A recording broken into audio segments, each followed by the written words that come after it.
வாழ்க வளமுடன். ஓம் நமச்சிவாய. அனைத்து தமிழ் உள்ளங்களுக்கும் வணக்கம். நிகழும் ஸ்ரீ மங்களகரமான சோபகிருது ஆண்டு மார்ச் மாதம் 14ஆம் தேதி வியாழக்கிழமை அன்று சதுர்த்தி திதியில் பரணி நட்சத்திரத்தில் வைத்ருதி நாம யோகத்தில் சித்தயோகம் கூடிய நன்னாளில் இந்த மகத்தான பங்குனி மாதம் பிறக்கிறது. பிறக்கும் இந்த பங்குனி மாதத்தின் கிரக நிலைகளை பார்க்கும்போது மேசத்தில் குரு பகவானுடன் இணைகிறார் சந்திர பகவான். கன்னி ராசியில் கேது பகவானும் மகர ராசியில் செவ்வாய் பகவானும் உள்ளனர். சூரிய பகவான், புதன் பகவான், ராகு பகவான் மீனராசியில் சஞ்சாரம் செய்கின்றனர்.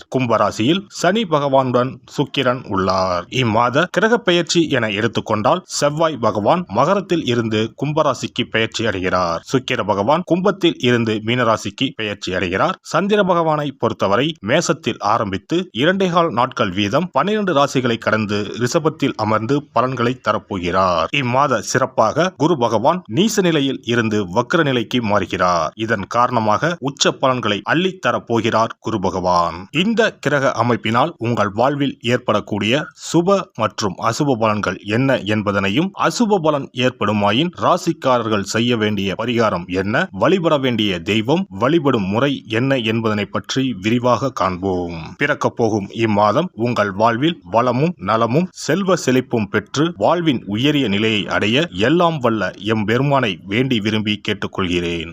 சிம்ம ராசி அன்பர்களே, இந்த பங்குனி மாதம் உங்களுக்கு லாபகரமாக அமையும்.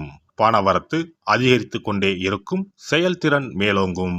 இழுபறியாக இருந்த ஒரு சில விஷயங்கள் நல்ல முடிவுக்கு வரும். வீடு வாகனங்கள் வாங்கும் நிலை உருவாகும். தொழில் வியாபாரம் முன்னேற்றம் காணப்படும். விவசாயம், ரியல் எஸ்டேட் தொழில் லாபம் தரும். வியாபார வளர்ச்சிக்கு புதிய திட்டங்களை தீட்டுவீர்கள். உத்தியோகத்தில் இருப்பவர்களுக்கு நிலுவையில் உள்ள பணம் கைக்கு கிடைக்கும். பயணங்களால் லாபம் உண்டாகும். குடும்பத்தில் தாய் வழி உறவினர்கள் மூலம் உதவிகள் கிடைக்கப்பெறும். கணவன் மனைவிக்கு இடையே நெருக்கம் அதிகரிக்கும். உயர்ந்த ஆடை ஆபரணங்கள் சேரும். நல்லது கெட்டது அறிந்து செயல்பட்டு நன்மை கிடைக்க பெறுவீர்கள். பண வசதி கூடும். குழந்தைகள் நலனில் அக்கறை காட்டுவீர்கள். அவர்களிடம் அன்பும் பாசமும் அதிகரிக்கும். பெண்களுக்கு மனதில் மகிழ்ச்சி உண்டாகும்படியான சூழ்நிலை உண்டாகும். வெளியூர் பயணம் செல்ல நேரலாம். மாணவர்கள் எதையும் அவசரமாக செய்யாமல் யோசித்து செயல்படுவது நல்லது. கல்வியை பற்றிய கவலை குறையும். கலைத்துறையினருக்கு அனைத்து வகையிலும் நன்மைகள் கிடைக்கும். நீண்ட நாட்களாக இருந்து வந்த சுணக்க நிலை மாறும். வீண் வாக்குவாதங்களை தவிர்ப்பதும் நன்மை தரும். அரசியல் துறையினருக்கு எடுக்கக்கூடிய ஒப்பந்தங்களை நன்றாக ஆராய்ந்து முடிவுக்கு வர வேண்டும். வெளிநாட்டு ஒப்பந்தங்களை கூட பெறுவீர்கள். லாபம் பெருகும். மேலிடத்தின் கனிவான பார்வை கிடைக்க பெறுவீர்கள். நட்சத்திர பலன்கள். மகம் நட்சத்திரம். இந்த மாதம் தொழில் வியாபாரத்தில் இருந்த போட்டிகள் விலகும். கடன் பிரச்சனைகள் தீரும். ஆர்டர் பிடிப்பதில் இருந்த கஷ்டம் குறையும். உத்தியோகத்தில் இருப்பவர்கள் எளிதாக பணிகளை செய்து முடிப்பார்கள். மேல் அதிகாரிகளின் ஒத்துழைப்பு கிடைக்கும். பூரம் நட்சத்திரம். இந்த மாதம் பாதியில் நின்ற வீடு கட்டும் பணியை மீண்டும் தொடர்வீர்கள். சிலர் புதிய வீட்டிற்கு குடிபுகுவார்கள். கணவன் மனைவிக்கு இடையில் திடீரென கருத்து வேற்றுமை உண்டாகலாம். பிள்ளைகள் கல்வியில் முன்னேற்றம் அடைய தேவையான உதவிகளை செய்வீர்கள். உத்திரம் 1ஆம் பாதம். இந்த மாதம் மற்றவர்களிடம் கவனமாக பேசுவது கருத்து வேற்றுமை வராமல் தடுக்கும். வீண் அலைச்சல் குறையும். மாணவர்களுக்கு கல்வியில் முன்னேற்றமடைய தேவையான உதவிகள் கிடைக்கும். விளையாட்டு போட்டிகளில் பங்கேற்கும் போது கவனம் தேவை. ஞாயிற்றுக்கிழமைகளில் சிவனுக்கு வில்வ அர்ச்சனை செய்து வணங்க மனதில் தைரியம் பிறக்கும். காரிய வெற்றி உண்டாகும். அதிர்ஷ்ட கிழமைகள் ஞாயிறு, புதன். அதிர்ஷ்ட தினங்கள் பங்குனி 13 மற்றும் 14. சிறப்பு பரிகாரம். வாரந்தோறும் செவ்வாய்க்கிழமை அன்று வீட்டில் உள்ள முருகப்பெருமான் படத்தினை துடைத்து சந்தனம் குங்குமம் பொட்டு வைத்து சிகப்பு அரளிப்பூ கொண்டு அலங்காரம் செய்யுங்கள்.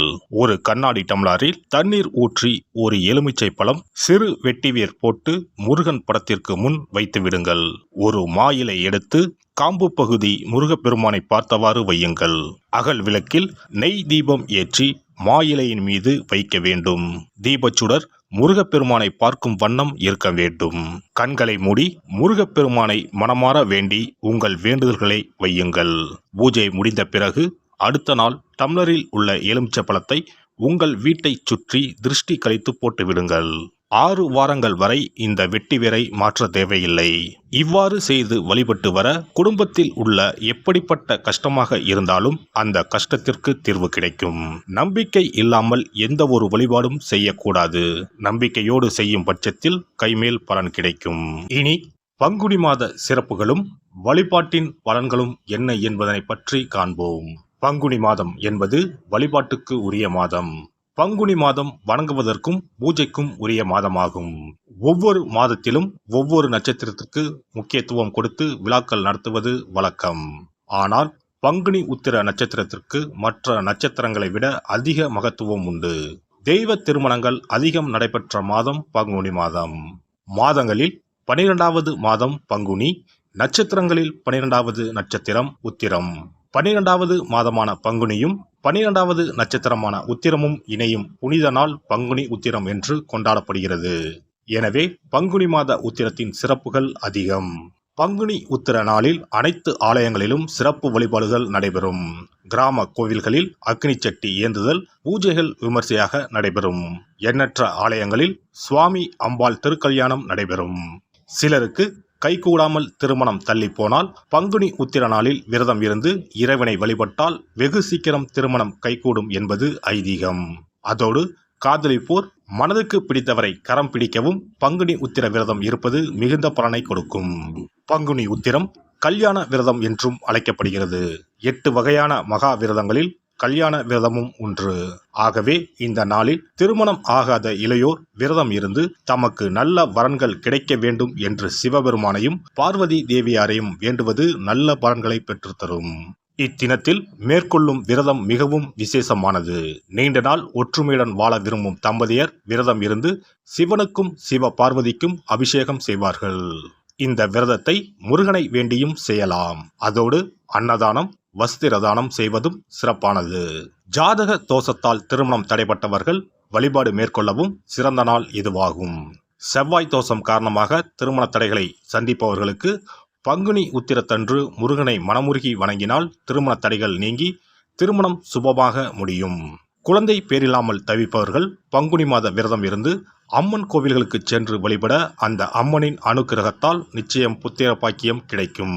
தொழில் மற்றும் வியாபாரங்களில் ஈடுபடுபவர்கள் தமிழ் வருடத்தின் கடைசி மாதமான பங்குனி மாத தினத்தில் திருஷ்டி பூசணிக்காய் வாங்கி உங்கள் வியாபார இடங்களை திருஷ்டி கழித்து அதற்குரிய நேரத்தில் உடைக்க வேண்டும். இப்படி செய்வதால் உங்களுக்கு இந்த ஆண்டு ஏற்பட்ட தோஷங்கள் அனைத்தும் நீங்கும். பங்குனி உத்திர நன்னாளில் நம்மால் முடிந்த அன்னதானங்களை செய்வது மிகுந்த புண்ணியம் தரும். எலுமிச்சை சாதம் அல்லது தயிர் சாதம் அல்லது சர்க்கரை பொங்கல் என அன்னதானம் செய்யலாம். அதேபோல் நம்மால் முடிந்த அளவுக்கு மஞ்சள், சரடு, குங்குமம், கண்ணாடி என மங்கள பொருட்களை பெண்களுக்கு வழங்குவது விசேஷ பலன்களை கொடுக்கும். முருகப்பெருமான் நமக்கு இதுவரை இருந்த காரிய தடைகள் அனைத்தையும் களைந்து நமக்கு நல்வழி காட்டி அருளுவார். பங்குனி மாதத்தில் அனைத்து நாட்களிலும் கோவிலுக்கு சென்று வருவது மிக்க பலனை தரும். மேலும் செல்வ செழிப்புடன் வாழ்வதற்கு உதவும். எல்லாம் வல்ல இறையருளால் நீங்களும் உங்கள் அன்பு குடும்பமும் உடல் நலம், நீலாயுள், நிறை செல்வம், உயர் புகழ், மெய்ஞானம் ஓங்கி வாழ்க வளமுடன். இந்த வீடியோ பதிவு உங்களுக்கு பிடித்திருந்தால் லைக் பண்ணுங்க, கமெண்ட் பண்ணுங்க, ஷேர் பண்ணுங்க, மறக்காம சப்ஸ்கிரைப் பண்ணுங்க, பக்கத்துல இருக்கிற பெல் பட்டனை கிளிக் பண்ணுங்க. நன்றி, வணக்கம். ஓம் நமச்சிவாய. சிவாய நம.